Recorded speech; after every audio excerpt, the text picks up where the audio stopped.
नमस्कार। इस समय आप हमारे साथ सीधा जुड़ रहे हैं करनाल से और मैं आपको बता दूं कि जो करनाल के उपायुक्त हैं वो अभी जानकारी देने जा रहे हैं कि क्या क्या स्थिति करनाल में रहने वाली है कल से लॉकडाउन को लेकर। आप सभी लोगों से अपील रहेगी कि जो भी लोग इस खबर को देख रहे हैं इस खबर को शेयर जरूर करें। चलेगा, बाकी सब लोग बैठ जाओ। नहीं बैठ उस दिन वाला इशू है, फिर अच्छा नहीं है।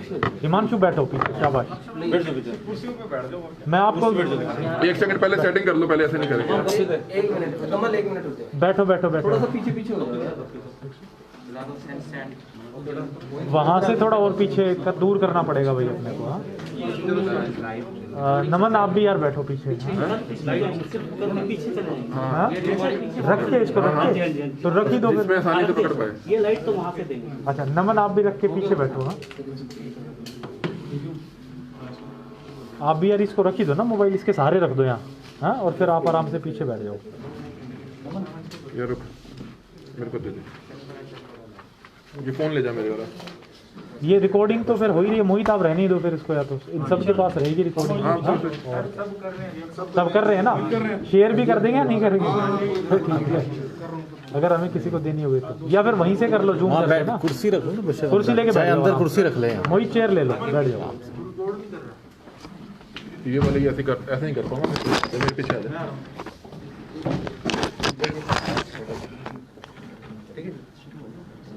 तो वैसे 8 से हाँ तो करें शुरू। हाँ तो एक तो आप सब लोगों को मालूम है कल 4 मई से लॉकडाउन का तीसरा फेज़ शुरू होने जा रहा है। तीसरे फेज़ में जो बाकी 2 फेज़ थे उनसे कई तरीके से अलग रहेगा। बाकी 2 फेज़ में तो हमारा फोकस ये था कि क्या क्या चीज़ें खुलेंगी, सिर्फ वो अलाउ किया था, बाकी हर एक चीज़ बंद थी। तीसरे फेज़ में अब हम ये बताएंगे कि क्या क्या चीज़ें बंद रहेंगी, इनके अलावा बाकी सारी चीज़ें खुल जाएंगी। यानी तीसरे फेज़ में काफ़ी सारी चीज़ों में छूट मिल जाएगी और इसमें प्रशासन से ज़्यादा जिम्मेदारी जनता की रहेगी इसको एनफोर्स कराने की। अभी तक तो 2 फेजेज़ में तो प्रशासन ने एनफोर्स कराया, हमने पेट्रोलिंग भी की, चालानिंग भी की, सारी चीज़ें की। अब जो है वो जनता के हाथ में है सब कुछ कि किस तरीके से लॉकडाउन का एनफोर्स करते हैं। तो जो चीज़ें बंद रहेंगी मैं सबसे पहले वो बता देता हूँ।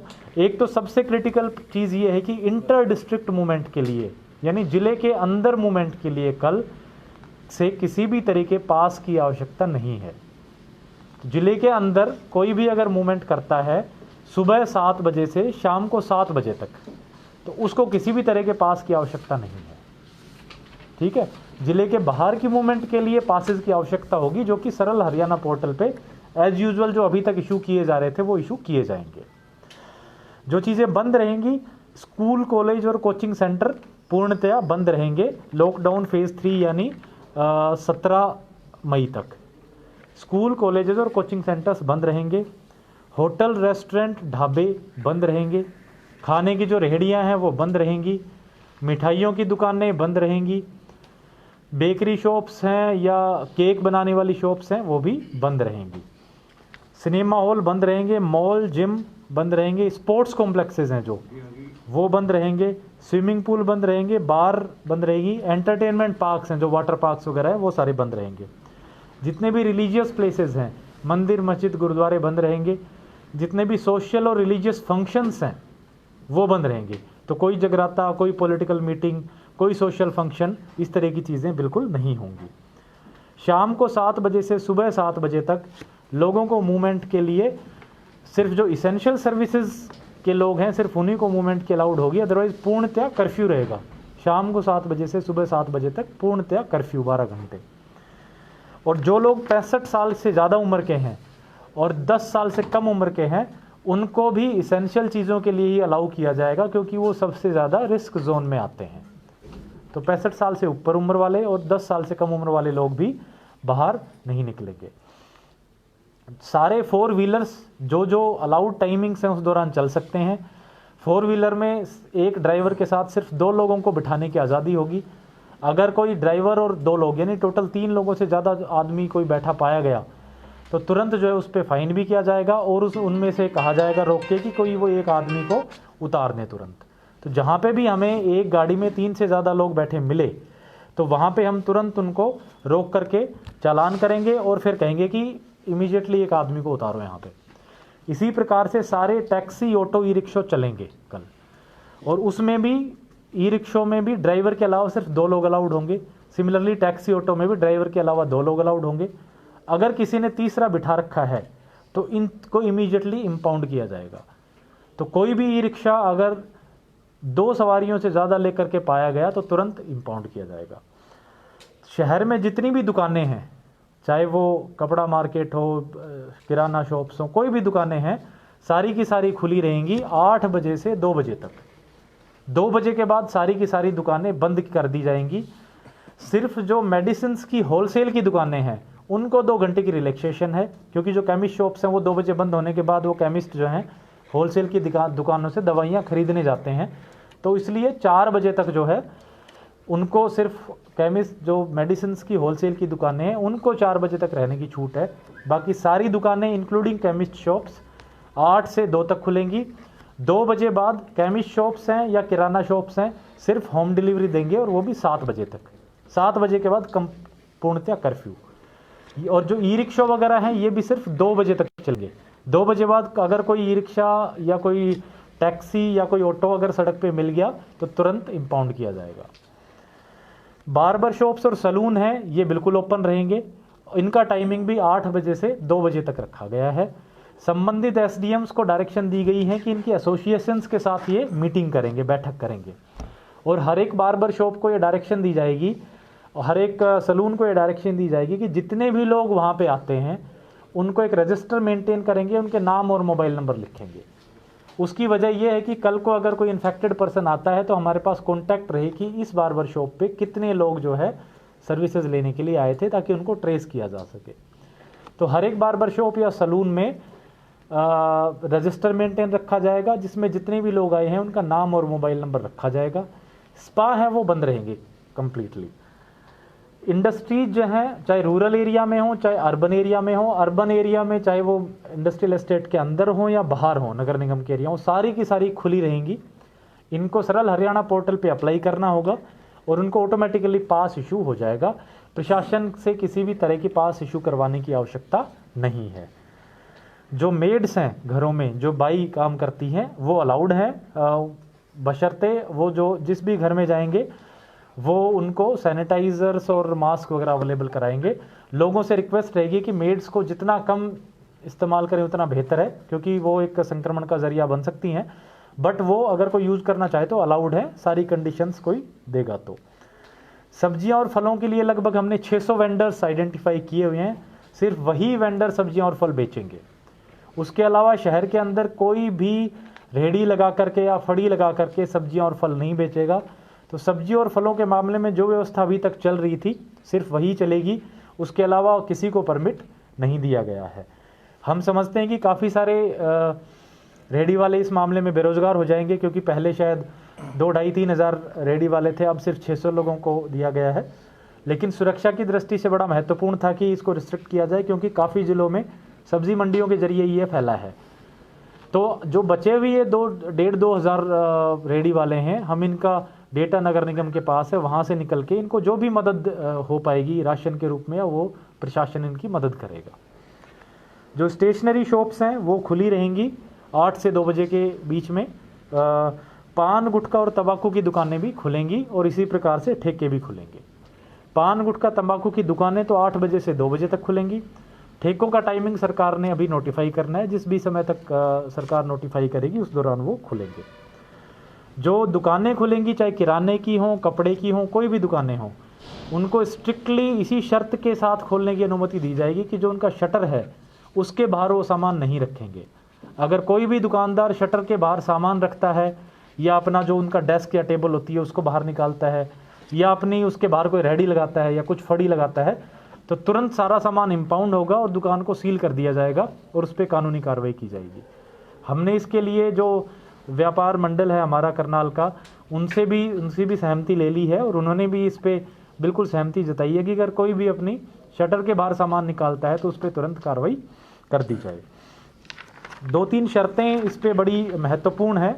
एक तो जो भी दुकानदार पे लोग आते हैं या जिस भी लेट से कोई प्राइवेट इंडस्ट्री खुलती है, ये उनकी खुद की जिम्मेदारी होगी कि ये लॉकडाउन को एनफोर्स कराएं, सोशल डिस्टेंसिंग मेंटेन कराएं, सैनिटाइजेशन करें, हेल्थ चेकअप करें। अगर किसी भी दुकान के बाहर लोग सोशल डिस्टेंसिंग मेंटेन नहीं करते पाए गए तो उस दुकानदार के खिलाफ कार्रवाई होगी। ये उसकी खुद की जिम्मेदारी है। जिस भी इंस्टीट्यूशन ने, चाहे वो शॉप हो, चाहे वो कपड़ा मार्केट हो, चाहे वो इंडस्ट्री हो, जिसने लोगों को बुलाया है या जहाँ पे लोग आए हैं, ये उस संस्था की जिम्मेदारी है कि सोशल डिस्टेंसिंग एनफोर्स कराए। फेस मास्क पहनना कंपलसरी है। कोई भी बिना फेस मास्क के दिखा तो उसका चालान किया जाएगा। पब्लिक स्पेस पे थूकना, स्पिटिंग है, वो बैंड है। अगर कोई थूकते हुए पाया गया तो 500 रुपये का तुरंत उस पर जुर्माना लगाया जाएगा। आज ही इस बारे में नगर निगम की तरफ से ऑर्डर इशू हो जाएगा। जो शादी ब्याह के प्रोग्राम्स हैं वो अब अलाउड हैं, सिर्फ इस शर्त के साथ कि उस शादी या ब्याह में 20 से ज़्यादा लोग इकट्ठे नहीं होंगे। मैरिजेज़ के लिए परमिशन जो है वो संबंधित एसडीएम दफ्तर में दी जाएगी। जो इंडिविजुअल वहाँ परमिशन लेने जाएगा वो वहाँ पे एक डिक्लेरेशन देगा कि मैं अपनी शादी में सारी की सारी जो है सोशल डिस्टेंसिंग फॉलो करूँगा, 20 से ज़्यादा लोग नहीं लेके आऊँगा, और अगर इससे ये मैं वायलेट करता हूँ तो मेरे खिलाफ धारा 188 ऑफ आईपीसी और जो epidemics act, disaster management act है, उसके रेलेवेंट सेक्शंस के तहत कार्रवाई कर दी जाएगी। Is it allowed for interstate or interdistrict? Marriages सिर्फ जिले के अंदर, जो मैं ये चीज़ें बता रहा हूँ ये सिर्फ इंटर डिस्ट्रिक्ट्स हैं, इंट्रा डिस्ट्रिक्ट्स हैं। इंटर डिस्ट्रिक्ट यानी एक जिले से दूसरे जिले की मूवमेंट की शर्तें मैं बाद में आऊँगा, नहीं है। हाँ, इसी प्रकार से जो फ्यूनरल्स हैं, जो मृत्युदाह हैं, उसमें भी 20 लोगों से ज़्यादा इकट्ठे की परमिशन, होने की परमिशन नहीं दी जाएगी। जो जिले के बाहर की मूवमेंट्स हैं, यानी करनाल से बाहर, क्योंकि कई जिलों आसपास, पानीपत में भी 11 केसेस आए हैं कल, आज जींद में भी काफ़ी केसेस आए हैं, यमुनानगर में केसेस आए हैं। तो हमारा फोकस इस पे रहेगा कि हम किस प्रकार से करनाल ज़िले के बाहर की मूवमेंट को रोकें। तो उसके लिए हमने अलग अलग नाके लगाए हैं और उसकी डिटेल जानकारी एसपी साहब अभी आपको देंगे। तो नाकों पे हम इंश्योर कराएंगे कि हर एक नाके पे जो भी कोई बाहर से आएगा तो उसकी प्रॉपर चेकिंग होगी, उसका पास देखा जाएगा। ज़िले से बाहर मूवमेंट के लिए अनलेस वो इसेंशियल सर्विस प्रोवाइडर नहीं है, उसको पास की आवश्यकता होगी। बिना पास के लिए ज़िले से बाहर आने जाने किसी को नहीं दिया जाएगा। जितने भी हमारे सरकारी दफ्तर हैं जिनमें कर्मचारी करनाल के बाहर से आते हैं, और विशेष रूप से पानीपत, सोनीपत, दिल्ली, झज्जर, रोहतक इन साइड से आते हैं, उनको हम हिदायत दे रहे हैं कि वो अपने कर्मचारियों की यही रुकने की व्यवस्था कर लें, या उनको लॉकडाउन फेज़ 3 के दौरान छुट्टी दे दी जाए, ताकि वो संक्रमण उन रास्तों से हमारे यहाँ पे प्रवेश ना कर पाए। जो दुकानदार हैं उनसे मेरी आग्रह रहेगा कि जब वो दुकान खोलें तो अपनी गाड़ी जो है वो दुकान के सामने ना पार्क करें, कोई पार्किंग प्लेसेस पे पार्क करें, ताकि वो कंजेशन ना दिखे या लोगों को मूवमेंट में आसानी रहे। 2 बजे के बाद हम उम्मीद रखते हैं कि ज़्यादातर चीज़ें चूँकि बंद हो जाएंगी, ई रिक्शाज बंद होंगे, तो लोगों की मूवमेंट सड़कों पे नहीं रहनी चाहिए। जो भी कोई 2 बजे के बाद मूवमेंट करेगा तो हम उनसे पूछेंगे रोक करके कि उनकी मूवमेंट क्यों है। और 7 बजे के बाद तो बिल्कुल कर्फ्यू जैसी स्थिति शहर में और पूरे ज़िले में बनेगी। अगर 7 बजे के बाद कोई घूमता हुआ पाया गया तो चालानिंग और उस पर कार्रवाई की जाएगी। इसके अलावा रैंडम सैम्पलिंग के बारे में वैसे तो सीएमओ साहब आपको डिटेल में बताएंगे, बट हमने जो सब्ज़ी मंडी में आड़ती हैं, सब्ज़ी बेचने वाले हो वेंडर्स हैं, जो हमारे डिलीवरी बॉयज़ हैं, ई सर्विसेज वाले, जो पुलिसकर्मी हैं, स्वास्थ्य कर्मी हैं, इन सब की हमने रैंडम सैम्पलिंग कराई है। लगभग डेली 40 लोगों की रैंडम सैम्पलिंग करी जा रही है और अब तक उनमें से कोई भी पॉजिटिव नहीं आया है। हमारा प्रयास रहेगा कि आने वाले 2 दिन में सब्ज़ी मंडी के सारे आड़तियों को हम कंप्लीट कर लें, सारी सबकी सैम्पलिंग कर लें, क्योंकि आजकल पूरे स्टेट में वो बड़ा हॉट जोन बना हुआ है। हमने दिल्ली से और सोनीपत साइड से आने वाली सारी सब्जियां जो है मंडी में अभी के लिए रोक दी हैं, और कोशिश ये करेंगे कि सब लोगों की सैम्पलिंग होने के बाद जिस तरह की व्यवस्था बनी है, डेडिकेटेडली 2 ड्यूटी मजिस्ट्रेट्स वहाँ पे लगाए गए हैं 12 बजे से 8 बजे तक, साथ में सफिशिएंट पर्याप्त मात्रा में पुलिस फोर्स भी डिप्लॉय की गई है। तो सब्जी मंडी की व्यवस्था को किसी भी प्रकार से बिगड़ने नहीं दिया जाएगा। माइग्रेंट लेबर्स के लिए आप लोगों को कल भी ब्रीफिंग हो गई थी कि एक पोर्टल बनाया है सरकार ने, जन सहायक ऐप भी है, 1950 मोबाइल नंबर भी है, और उसके अलावा भी ईओ हुड्डा ऑफिस में आकर के वो अपने आप को रजिस्टर कर सकते हैं। मैं मीडिया के ज़रिए उनसे यही अनुरोध करना चाहूँगा कि इंडस्ट्रीज़ भी खुल रही हैं और कंस्ट्रक्शन एक्टिविटीज़ भी खुल रही हैं, तो अभी वो इंतज़ार करें, जाने की वापस जाने की जल्दी ना करें, उनका रोज़गार जल्दी ही उनको मिलने वाला है। एक चीज़ मैं और क्लैरिफाई करना चाहूँगा कि जब वो वहाँ पे जाएंगे, हमारी बिहार से, मध्य प्रदेश से, बाकी स्टेट से भी बात हुई है, तो वहाँ पे उनको 21 दिन के लिए सेंट्रलाइज्ड इंस्टीट्यूशनल क्वारंटाइन में रखा जाएगा। तो मान लीजिए जब वो घर जाते हैं तो इमीडिएटली अपने घर नहीं जा पाएंगे, उनको 21 दिन क्वारंटाइन में समय बिताना पड़ेगा। तो ये चीज़ उनको ध्यान में रखें और जल्दबाजी बिल्कुल जाने में ना करें, कुछ समय बाद उनको निश्चित रूप से यहाँ पे रोज़गार मिल जाएगा। इस बारे में अगर कोई क्लैरिफिकेशन आप लोगों को पूछना हो तो पूछ सकते हैं। कंस्ट्रक्शन वर्क के लिए बताइए, कंस्ट्रक्शन वर्क के कितने बजे तक अलाउड रहेगा? कंस्ट्रक्शन वर्क्स और जो फैक्ट्रीज है हमारी, वो सुबह 7 बजे से 7 बजे तक, शाम को 7 बजे तक अलाउड है। कंस्ट्रक्शन वर्क के जी, कितने बजे से कितने बजे तक? सुबह 7 बजे से शाम को 7 बजे तक। कंस्ट्रक्शन सर कोई होटल और ढाबे पूर्णतया बंद रहेंगे, रेस्टोरेंट्स पूर्णतया बंद रहेंगे, व्हाट अबाउट जो ये कार के शोरूम हैं और ये सारे खुले रहेंगे। ऑटोमोबाइल ऑटोमोबाइल शॉप्स बिल्कुल खुली रहेगी 8 बजे से 2 बजे 8 से 2 सर जूस शॉप है, कैफे बंद रहेंगे। जूस ईटरी सारी की सारी बंद साहब रहेंगे, आपने बताया शादी समाज 20 लोग होंगे, मतलब 2 पक्ष होते हैं, एक लड़की का मिला के दोनों पक्षों को मिला के। जहाँ वो करेंगे शादी वहाँ वेटर भी होते हैं, मतलब स्टाफ सब, मतलब जो वो जगह है। देखिए 2 चीज़ें हैं, पहली चीज़ तो रेस्टोरेंट्स और बैंकेट हॉल्स तो वैसे ही बंद है। जो भी कोई शादी या प्रोग्राम होगा वो घर पे होगा। उस घर पे उस प्रोग्राम में जितने भी लोग हैं, चाहे जितनी भी साइड्स हों उसमें, जितने भी वेटर हों, मिला के 20 से ज़्यादा नहीं होनी चाहिए। सर कंस्ट्रक्शन वर्क के लिए कोई स्पेसिफिक कोई इसके अंदर और भी चीज़ें हैं कि कंस्ट्रक्शन और इंडस्ट्रियल एक्टिविटीज़ के लिए सरकार ने जो लेबर लॉज है उनमें ढील दी है, यानी अब वो लेबर से 12 घंटे काम करा सकते हैं और उनको उसी प्रकार से उनको कंपनसेट भी करना होगा। 2 शिफ्ट्स में भी काम कराया जा सकता है। सबसे ज्यादा टाइम कंस्ट्रक्शन वालों को दिया गया। जी, कंस्ट्रक्शन इंडस्ट्रीज ये कहा जा सकता है सर 8 से 2 थोड़ी बहुत छूट है, लेकिन बिल्कुल उसके बाद हम पूरा एनफोर्स कराएंगे क्योंकि लॉकडाउन 17 मई तक है। स्कूल कॉलेजेस का क्या रहेगा? Coaching school colleges coaching centres पूर्णतया बंद हैं। जो ई लर्निंग है उस पर कोई प्रतिबंध नहीं है। अगर कोई भी स्कूल अपने, या जो हरियाणा सरकार कर भी रही है, ई लर्निंग के जरिए बच्चों को मोबाइल पे या टेलीविजन पे पढ़ाना चाहती है, उसमें कोई सर प्रतिबंध प्राइवेट ऑफिसेस मुगल कनाल में काफी इमिग्रेशन की सर्विसेज हैं, प्राइवेट ऑफिसेस हैं। प्राइवेट ऑफिसेज बिल्कुल खुल जाएंगे 33% स्टाफ की क्षमता के साथ। सर एक जो नहीं सर, मिनिमम भी है कुछ लोगों के, जैसे पानीपत में शॉप्स हैं, अंबाला में है, कुरुक्षेत्र में है, तो उनका मूवमेंट कैसे रहेगा? उनको जिनके शॉप्स बाहर हैं उन जी, मान लो एक आदमी के पास स्टाफ ही 5 लोगों का है, तो उसमें क्या रिलैक्सेशन है कुछ? नहीं, अगर उसके पास उसमें लिमिट्स है। अगर आपका जो वर्क प्लेस पे स्टाफ 20 से कम का है तो फिर आपको कोई इशू नहीं है। 20 से ज़्यादा का है तो 20 का स्टाफ या 30%, which ever is higher.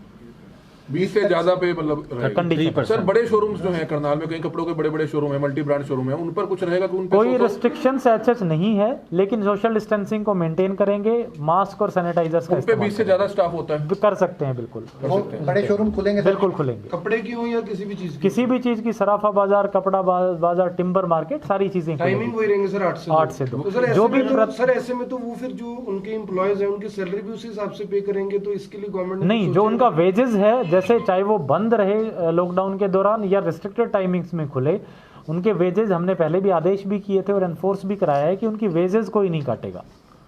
Sir आज सिग्नेचर ग्लोबल का केस आया था, 3-3 महीने से लोगों को हमारे संज्ञान में आ गया, हमने वहाँ लेबर डिपार्टमेंट को भी भेजा है, हमारे SHO भी मौके पे गए हैं, उस पे अकॉर्डिंगली ये एक्शन। सब एक दिक्कत ये भी है ना दुकानदारों के लिए, आपने तो कह दिया कि एनफोर्स कराएंगे, लेकिन उनके पास भी कोई पैसा नहीं है हाथ में, दुकानदारों के पास, उनके वो कैसे पैसा आगे पे करें? देखिए, ये तो प्रावधान है और इसमें जो सरकार की सबसे पहला जो टारगेट है वो ये है कि कोई आदमी भूखा ना रहे, किसी के पास राशन की शॉर्टेज ना रहे, और उसके लिए जो लोग हैंड टू माउथ काम करते हैं, जो लेबर क्लास है, उसका सबसे पहले ही ध्यान में रखा जाएगा। फोटोग्राफर शॉप्स वगैरह 8 से 2। सर किसी ने करनाल से गरोदा जाना है, करनाल से इंद्री जाना है, तो कोई रिस्ट्रिक्शन नहीं। करनाल जिले के अंदर मूवमेंट में गाड़ियों की, बाइक्स की कोई रिस्ट्रिक्शन नहीं है, बिना कोई पास के जा सर सकता है। कई होटल्स रेस्टोरेंट खाने के जो लोग हैं वो होम डिलीवरी चोरी छिपके कर रहे हैं। बिल्कुल गलत है वो। होम डिलीवरी अभी के लिए कोई भी करता हुआ पाया गया, हम एक्शन लेंगे। 2-3 दिन बाद परिस्थितियों को रिव्यू किया जाएगा। अगर जिले में लॉकडाउन का पालन ठीक से होता है तो प्रशासन एक बार इस पे चर्चा करके उन रेस्टोरेंट्स और ढाबों वालों को बुला करके होम डिलीवरी पे विचार किया करनाल में जाएगा। जैसे 4 पत्रकारों के मामले सामने आए हैं पानीपत में, तो कितने पुलिस कर्मचारियों का, कितने प्रशासनिक लगभग अधिकारियों का? अभी तक करीब 125 लोगों का टेस्ट हो चुका है, उसमें हमारे 150 का टेस्ट हो चुका है। बाकी एग्जैक्ट डिटेल CMO साहब भी आपको दे देंगे। ग्रीन जोन में हमारा मतलब कल से आ जाएगा। ग्रीन जोन के लिए नोटिफिकेशन के लिए हमने सरकार को भेजा हुआ है। अब वो वीकली नोटिफिकेशन निकालते हैं या क्या नोटिफिकेशन निकालते हैं, उन पे डिपेंड करता है। जो ग्रीन जोन है और जो ऑरेंज जोन है उसमें सिर्फ एक ही चीज़ का फ़र्क है, बसेस का।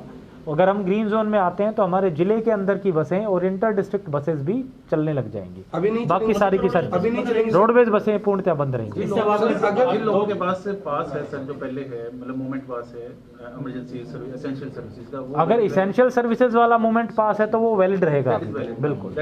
और वो भी सिर्फ वो भी डेट वाला कोई इशू नहीं है और इंटर डिस्ट्रिक्ट मूवमेंट के लिए वैलिड रहेगा। जिले के अंदर तो आवश्यकता ही नहीं है पास। कोई केस आ जाता है, पॉजिटिव केस आ जाता है और हम रेड जोन में चले जाते हैं, उस कंडीशन में जो ये अभी ऑर्डर्स दिए जा रहे हैं उनकी क्या वैल्यू रहेगी? जो अगर हम रेड जोन में चले जाते हैं तो जो आज के दिन परिस्थिति है हमारी, वापस हम उस परिस्थिति ग्रीन जोन में है, अभी हम ऑरेंज जोन में है। सरकार को हमने नोटिफिकेशन करने के लिए रिक्वेस्ट भेजी हुई है कि हमारे 21 दिन, आज 22वां दिन है बिना कोई केस के, और शर्त में 21 दिन पे अगर कोई केस ना आए तो ऑरेंज ग्रीन जोन में आ जाता है। तो हमने सरकार को लिखा है, 2-3 दिन में शायद नोटिफाई हमें। तंबाकू गुटखा 1 साल के लिए बैन कर दिया था, आपने कहा कि वो दुकानें खुलेंगी, समझ नहीं आया सर। जो इस पे शॉप्स की ओपनिंग है 8 बजे से 2 बजे तक, दैट विल बी अलाउड। जो सेल है उनका सर उस पे तो रिस्ट्रिक्शन है 1 साल के लिए तंबाकू नहीं। अभी जो एमएचए की डायरेक्शंस हैं उसके उस पे लिकर ये जो पान है, गुटखा है, तंबाकू है, इसकी सेल ट्रांसपोर्ट नगर जो है, ट्रक वगैरह की मूवमेंट, ट्रांसपोर्ट की दुकानें हैं वो खुलेंगी 8 से 2 तक खुलेंगी। सर एक मेजर इशू आ रहा है, जैसे एक दूसरे डिस्ट्रिक्ट के एम्प्लॉइज करनाल में जॉब करते हैं तो उनकी भी स्क्रीनिंग होगी पहले, जैसे सोनीपत के जो हमारे नाके जहाँ पे एंट्रीज हैं, जहाँ पे वो जब हमारे ज़िले में आएंगे उस टाइम पे हम उनको स्क्रीन करेंगे। उसके लिए मेडिकल पर्सनल्स की ड्यूटी हम हेल्थ डिपार्टमेंट से मिलकर के लगवाएंगे। और जो हमारे ज़िले के लोग हैं जो यहाँ काम करते हैं और बाहर के हैं, हम उनको एडवाइस कर रहे हैं कि वो उनकी या तो रुकने की यही व्यवस्था कराएं या वहीं पर रखें। डिसीजन 2 बजे तक का टाइम दिया, लेकिन लोग जो है 2 बजे ही अपनी शॉप को बंद करना शुरू करें, कहीं ना कहीं दिक्कत नहीं है? नहीं, वो उस हिसाब से अपनी प्लानिंग करें, 1:45 करें, 1:30 बजे करें, क्योंकि उनके बाद अगर कोई ई रिक्शा चलता हुआ पाया गया, कोई मूवमेंट पाई गई तो फिर उस पर एक्शन होगी। तो उस हिसाब से अपनी प्लानिंग सर करें। मेन ये कि खाने पीने की शॉप्स के अलावा सारी शॉप्स खुलेंगी, खाने पीने की, रेस्टोरेंट्स, ढाबे, जो हमारे हॉस्पिटैलिटी सर्विसेज हैं, यानी जो ढाबे, रेस्टोरेंट्स हैं, जो होटल्स हैं, वो सारी की सारी चीजें, और रेडियां जो फास्ट फूड है, सभी कुछ सारी बंद रहेगी। एसपी साहब से सर जो ये नाकेज रहेंगे मतलब उनका कैसा वो रहेगा, और जो ये अभी तक व्हीकल आपने जो इम्पाउंड किए हैं मतलब संख्या काफ़ी बढ़ गई है और उसको कायोस भी हो सकता है क्योंकि जो आपकी टाइमिंग आई है उनके चलान को भुगताने की, तो उसको लेकर क्या व्यवस्था है? देखिए, सबसे पहले तो मैं बताना चाहूँगा, जैसे डी साहब ने बताया कि जो मूवमेंट है विद इन द डिस्ट्रिक्ट, सुबह 7 से लेके शाम के 7 बजे तक किसी प्रकार की मूवमेंट पास की आवश्यकता नहीं है। लेकिन इंटर डिस्ट्रिक्ट जो मूवमेंट है उसके लिए पास की आवश्यकता है। और उसके संबंध में कल से जो हमारी ड्यूटीज़ हैं उसका जो नेचर है वो चेंज हो रहा है। और अब हमारा फोकस रहेगा कि इंटर डिस्ट्रिक्ट जो हमारे नाके हैं उसे ज़्यादा स्ट्रेंथन किया जाए। इसी संबंध में करीब 23 नाके इंटर डिस्ट्रिक्ट कल से जो एक्टिव हो जाएंगे। उन सभी नाकों पे सफिशेंट मात्रा में पुलिस फोर्स के साथ साथ मजिस्ट्रेट्स और हेल्थ डिपार्टमेंट की तरफ से स्क्रीनिंग के लिए भी जो है मुलाजिम लगेंगे। नंबर 2, कुछ ऐसे रास्ते हैं, क्योंकि डिस्ट्रिक्ट में काफ़ी सारे जो है रास्ते हैं जो हमारे बॉर्डर डिस्ट्रिक्ट से कनेक्ट करते हैं, चाहे वो यमुनानगर हो, इधर पानीपत हो, जींद हो, कैथल हो। तो ऐसे 18 रास्ते हम परमानेंटली क्लोज करवा रहे हैं कंक्रीट के ब्लॉक्स लगा के। और जो रास्ते बचते हैं उन सभी पे जो है फ्रिस्किंग और चेकिंग के बाद ही ज़िले में एंट्री अलाउ की जाएगी। और जो दूसरी बात है कि विद इन डिस्ट्रिक्ट वो 15 नाके हैं। जैसे जो हमारा कॉरपोरेशन का एरिया है, फॉर एग्जांपल बलड़ी बाईपास से नमस्ते चौक हमारी 6 एंट्री बनती है शहर के अंदर, तो उसको भी रिस्ट्रिक्ट किया जाएगा। 2 रास्तों को, जो सेक्टर 14 वाला कट है और जो मेरठ रोड वाला कट है, उसे भी परमानेंटली बंद किया जाएगा और बाकी एंट्रीज़ को रेगुलेट किया जाएगा। और दूसरी बात, जैसा कि आपने पूछा, काफ़ी संख्या में जो इस लॉकडाउन के दौरान व्हीकल्स को इम्पाउंड किया गया है, करीब 1300 के आसपास व्हीकल्स इस दौरान यानी 24 मार्च से लेके और कल तक इम्पाउंड हुए हैं। उसके संबंध में आज डिटेल्ड हमने एक प्लानिंग, 6 दिन का एक प्लान बनाया है और इसमें 5 लोकेशन रखी हैं जहां से आप अपने फ़ाइन जमा करके और व्हीकल को रिलीज़ करा सकते हो। एक हेल्पलाइन नंबर भी जारी किया गया है 9729990722। SHO highway inspector Narendra. किसी ने शेड्यूल से पहले जिसको इमरजेंसी हो उससे पहले छुड़वाना हो तो उसके लिए कोई प्रोविजन है सर? भाई जो हमने डेट फिक्स कर दी, अगर इमरजेंसी हो तो अलग रिक्वेस्ट है, अदरवाइज जो शेड्यूल फिक्स किया गया है उसे दो कारणों से किया गया है। एक तो एक पर्टिकुलर लोकेशन पे एक दिन में गैदरिंग ना हो, मैक्सिमम नंबर 50 रखा गया है और टाइम दिया था 9 से 5, लेकिन अब क्योंकि अब नई डायरेक्शन आई है तो उसे सुबह 9 से दोपहर 2 बजे तक का ही टाइम रखा है। आरसी लाइसेंस जिसके पास है उसको रियायत दी जाएगी उस चीज़ में? बिल्कुल, जिसके पास एक तो मैं बता दूं कि जो लोकेशंस हैं वहाँ दिन में 50 से ज़्यादा नंबर हमने जो है नहीं चालान भुगत सकते, उसी हिसाब से 6 दिन का वो शेड्यूल बनाया गया है। और उस जिस डेट पे आपका चालान हुआ था और किस डेट और किस लोकेशन पे आपने अपना चालान भुगत के गाड़ी रिलीज़ करानी है वो डिटेल प्लान प्रेस में दे दिया गया है। नंबर 2, जिसके पास लाइसेंस या पोल्यूशन सर्टिफिकेट या रजिस्ट्रेशन सर्टिफिकेट उस दौरान जिस दिन उसका चालान हुआ नहीं दिखा पाया, यदि अब वो प्रोड्यूस कर देता है तो वो चालान उसका जो फ़ाइन है उसे माफ़ कर दिया जाएगा। और वो चाहें तो जो ऑनलाइन भी अपना जो है फ़ाइन भुगत के और अपना व्हीकल रिलीज करा सकता है। जिसके पास सभी कागज हैं सर, थोड़ा खुले हो जाओ भाई। कोई जुर्माना रहेगा, जैसे पोल्यूशन है, आरसी सब कुछ प्रोड्यूस कर देता है, हाँ। तो कोई मतलब मिनिमम जो भी है उसका 100 रुपीज़ के आसपास है, लेकिन जैसे जो डॉक्यूमेंट वो प्रोड्यूस करेगा केवल उसी का जो है फाइन माफ होगा, बाकी और किसी प्रकार का। पोल्यूशन की बात आएगी क्योंकि लॉकडाउन चल रहा है, अगर इस दौरान लॉकडाउन के दौरान अगर किसी का पोल्यूशन खत्म होता है तो उसका चालान माफ होगा? लॉकडाउन से पहले का पोल्यूशन है उसका? लॉकडाउन से यदि पहले का पोल्यूशन है तो उसका चालान माफ़ हो जाएगा। उसके बाद का, क्योंकि जिस दिन आपका चालान कटा था उस पर्टिकुलर डे पे आपका पोल्यूशन सर्टिफिकेट होना जरूरी होता है। सर, जो आपने बताया कि कंक्रीट से आप बंद कर देंगे, उनकी जानकारी जनता को कैसे मिलेगी ताकि उस रास्ते पर कोई जाए? वो डिटेल्ड प्रेस नोट पे हमने जितने रास्ते 18 ऐसी लोकेशंस बनती हैं, पर ज़्यादा फोकस हमारा है जो पानीपत सोनीपत साइड का है, क्योंकि ये देखने में आया कि काफ़ी केसेस जो मूवमेंट ऑफ पर्सन्स हैं उसकी वजह से बढ़ रहे हैं उन जिलों में। तो उसके हम डिटेल्ड एक प्रेस नोट के माध्यम से वो रास्ते कौन कौन से बंद होंगे वो आपको सूचना दे दी जाएगी। नंबर 2, जितने एम्प्लॉयज़ हैं चाहे वो किसी भी डिपार्टमेंट के हो, उन सभी को भी आज एडवाइस किया गया है कि जो इंटर डिस्ट्रिक्ट मूवमेंट अपनी बंद करें, जो अप डाउन कर रहे थे उनकी यहाँ रहने की भी व्यवस्था की जाएगी। अदरवाइज़ आगे आने वाले टाइम में हो सकता है कि हमें बिल्कुल ये बंद ही करना पड़े, अगर हमको लगता है कि थोड़ी वर्स हो सकती है। काफ़ी जिले इस कारण अफेक्टेड हुए हैं और एकदम से वहाँ शूटअप किए हैं केसेस। उसका मुख्य कारण या तो सब्जी मंडी में जो वेंडर्स आ रहे थे दिल्ली से वो है, या जो मूवमेंट अप डाउन जो दिल्ली से कर रहे थे, फॉर एग्जांपल सोनीपत में, झज्जर में, पानीपत में, इन सभी जिलों का मुख्य कारण ये 2 ही हैं। तो सर, इसका मतलब जो लोग पानीपत सोनीपत बिजनेस से जाते हैं, कुरुक्षेत्र अम्बाला जाते हैं, उनके लिए जो रिस्ट्रिक्शन एज इट इज रहेगी या वो कोई पास के लिए अप्लाई करेंगे? बिल्कुल, जैसा मैंने बताया कि इंटर डिस्ट्रिक्ट मूवमेंट के लिए पास की आवश्यकता है। विद इन डिस्ट्रिक्ट मूवमेंट सुबह 7 बजे से लेकर शाम के 7 बजे तक किसी प्रकार की पास की आवश्यकता नहीं है, लेकिन शाम को 7 बजे से सुबह 7 बजे तक बिल्कुल कर्फ्यू की तरह सिचुएशन रहेगी। किसी प्रकार की एसेंशियल कमोडिटीज़ की सर्विसेज या ट्रांसपोर्टेशन के अलावा और किसी को अलाउ नहीं किया जाएगा। पानीपत और सोनीपत तो जैसे रेड जोन में, वहाँ के लिए भी ई पास इशू किए जाएंगे सर? नहीं, अभी रेड जोन में नहीं है। रेड जोन में अभी केवल जो नोटिफाइड हैं वो सोनीपत और फरीदाबाद 2 ही डिस्ट्रिक्ट। शराब के ठेकों के लिए क्या रहेगा?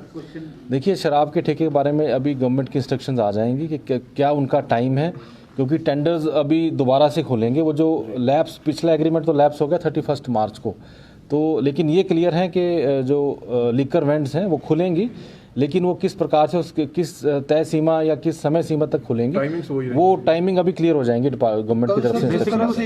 शराब के ठेकों पे कोई रोक नहीं है, शराब लेके सर क्या प्लान है? क्योंकि कल एक बार फिर से काफी ज्यादा जो व्यवस्था है पुलिस के हाथ में आ जाएगी। देखिए, मैं बताना चाहूँगा और मुख्यतः अपील करना चाहूँगा, बहुत अच्छा हमारा डिस्ट्रिक्ट में अभी तक कंट्रोल चल रहा है। अब जो है जिम्मेवारी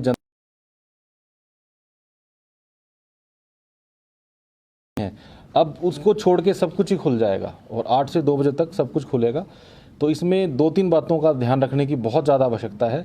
एक तो नंबर ऑफ़ पर्सन्स जो चाहे वो गाड़ी में हो या रिक्शा में हो, वो उससे ज़्यादा अगर यदि कोई बैठेगा तो उनके खिलाफ सख्त कार्रवाई की जाएगी।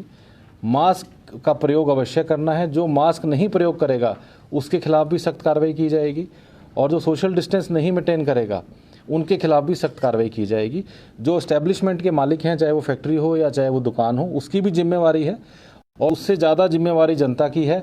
अगर ये फैसिलिटी तब तक हैं जब तक सिचुएशन ठीक रहती है। यदि कुछ केसेस बढ़ने लगे तो ये सारी फैसिलिटीज़ इमीडिएटली विड्रॉ भी हो सकती हैं। जी साहब, एक क्वेश्चन मतलब है 1950 पे, जैसे कल आपने बताया कि 1950 पे आप लोग अपनी डिटेल दे सकते हैं migrant labour who are willing to go to their native place, लेकिन 1950 पे कॉल करते हैं, they are not responding responsibly, जो उनका रिस्पॉन्स होना चाहिए वो प्रॉपर नहीं हो पा रहा है। माइग्रेंट लेबर्स का वाला जो पोर्टल था वो आज इवनिंग में फंक्शनल हुआ है, दिन में कोई सर्विस इंटीग्रेशन की वजह से डाउन था।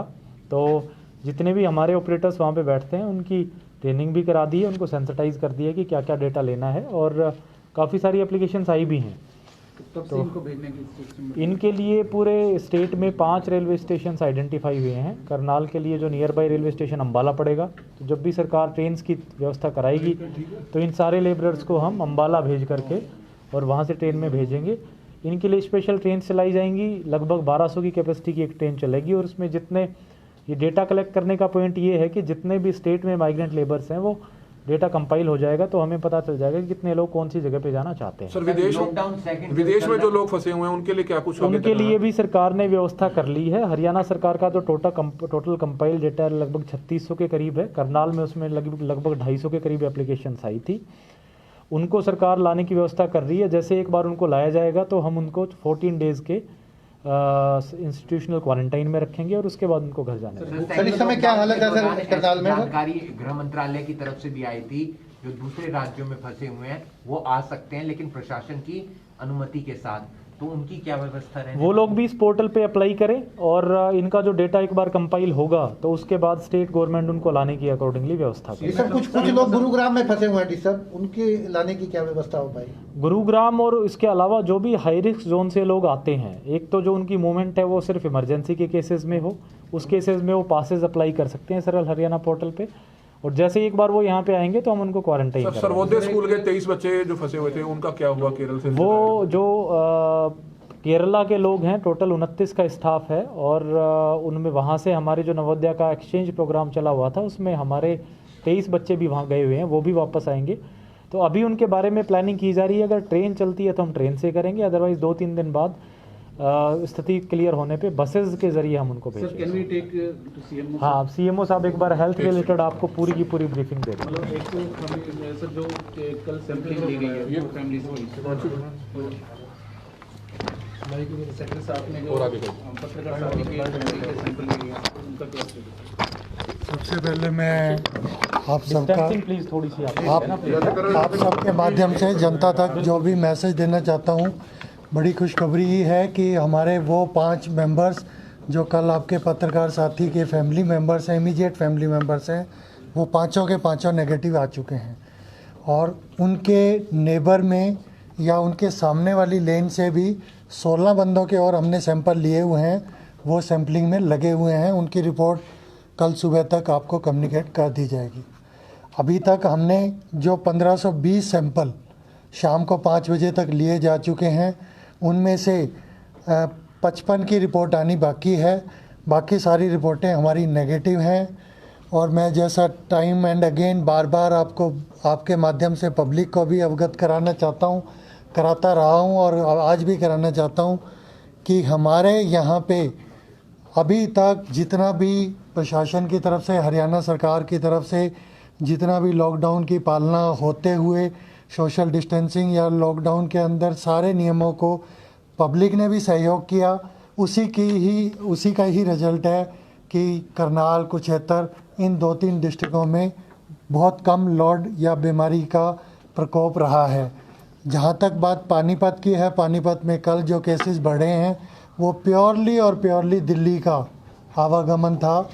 उसी की वजह से गुड़गांव, नूंह, फरीदाबाद और झज्जर और हमारे इधर सोनीपत, गुड़गांव के आजू जितने डिस्ट्रिक्ट हैं, क्योंकि मैंने सोनीपत में भी 2-2.5 साल सर्विस की है, वहाँ 80% से ज़्यादा स्टाफ डेली अप डाउन करता था, जो उसका ही मेन कारण रहा कि हमारा सोनीपत डिस्ट्रिक्ट उसमें बिल्कुल हॉट रेड जोन में कन्वर्ट हुआ।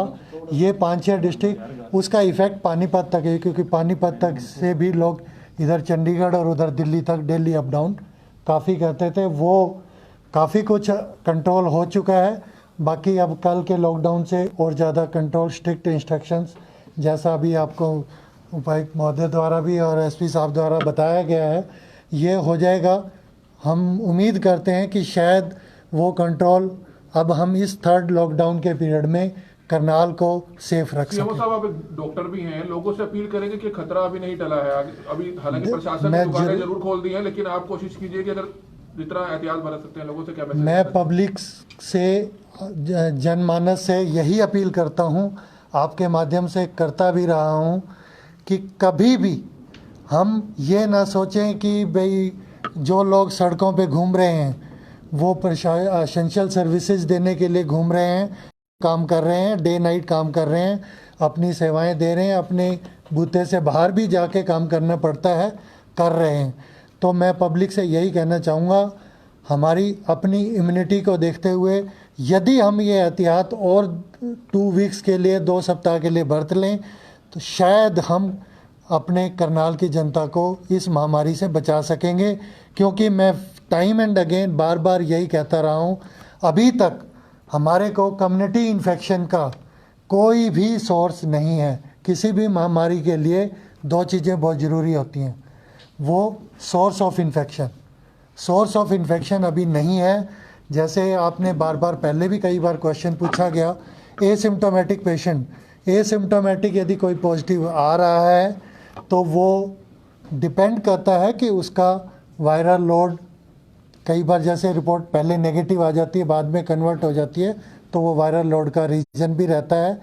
बट थोड़ा सा कहीं ना कहीं हमारे एंड पे भी लापरवाही होती है, क्योंकि पानीपत वाला जो कल इंसिडेंट हुआ है उसमें 29 तारीख को सैंपल लिए गए थे और 2 तारीख को रात को रिपोर्ट आई है। 4 दिन तक सैंपल देने के बाद जितने भी लोगों के सैंपल उन्होंने लिए थे, वो तो संख्या मेरे पास नहीं है, वो लोग ओपनली ना तो होम क्वारंटाइन थे, ना फैसिलिटी क्वारंटाइन थे, और वो उन्होंने हर जगह आपके माध्यम, जैसे आप मीडिया ब्रीफिंग के लिए जाते हैं या कहीं से बाइट लेने जाते हैं, उसी तरह से वो घूम रहे थे, which is against the guideline. Sir एक एसी की दुकानों को लेकर क्या रहेगा सर? एसी की दुकानें रिपेयर भी और परचेज वाली शॉप्स भी खुलेंगी 8 से 2 बजे तक। जो फर्जी खरीद केंद्र जो दादूपुर में खोला, उसका क्या अपडेट है? उसको हमने एसडीएम करनाल को इंक्वायरी दी है, एफआईआर दर्ज हो चुकी है, और जो आड़ती है उसका लाइसेंस कैंसिल की प्रक्रिया बच्चों को उसके लिए क्या अपडेट है? मेरे पास संज्ञान में आया है मामला और हमने वो नोट भी करा दिया है। हम इंश्योर कराएंगे आगे से कोई एक सर गांव के लिए जो दुकानें हैं सर सेम टाइमिंग में खुलेंगी 8 से 2। सर हमारे पास